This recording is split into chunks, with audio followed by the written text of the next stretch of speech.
Hello বন্ধুরা, সুপ্রভাত। আজকে আবার এসছি একটা লোভনীয় জিনিস বানাতে, যেটা সবার ঘরে খুব প্রিয়, আমের চাটনি। তো যাই হোক, আমার গাছের কটা আম ছিল।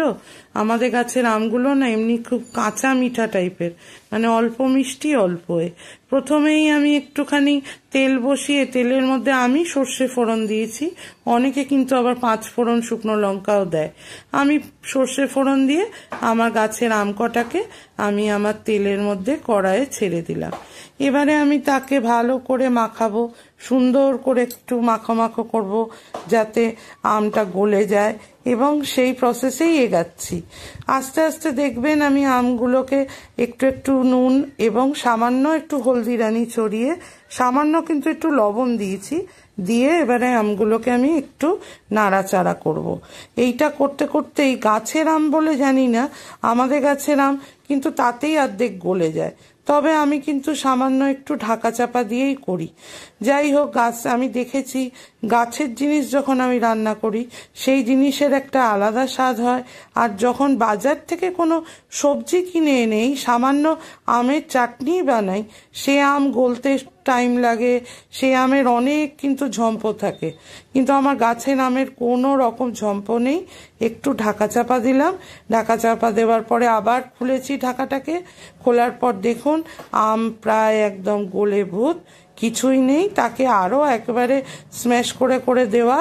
আমি আটিগুলোও দিয়ে দিয়েছি, কারণ আমার কর্তামশাই ওই আমের আটিটা একদম খাওয়ার জন্য খুব বলতে থাকে যে আমের আটিটাও দিয়ে দাওনি কেন।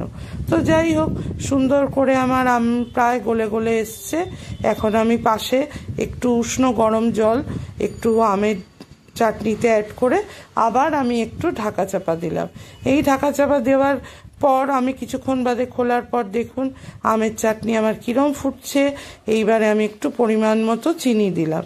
ওই যে বললাম এই গাছের আমগুলো একটু একটু মিষ্টি একটু টক এই টাইপের হয়, তাই কিন্তু আমার মিষ্টির পরিমাণ বেশি দিতে হয়নি। চিনি যে যার মতো মিষ্টি খান, আমের চাটনিতে যে যেটুকু দিতে পছন্দ করেন সেইটুকুই দেবেন। এই রান্নাটা তো সবার ঘরেই হয়, তবু আমার ঘরেও হচ্ছে, এই রান্নাটাই বা বাদ দেবো কেন বলো তো? তাই জন্য এই রান্নাটাও আমি তোমাদের সঙ্গে শেয়ার করলাম। তোমাদের কার কিরম লাগছে আমার পোস্টগুলো অবশ্যই একটু জানিও গো।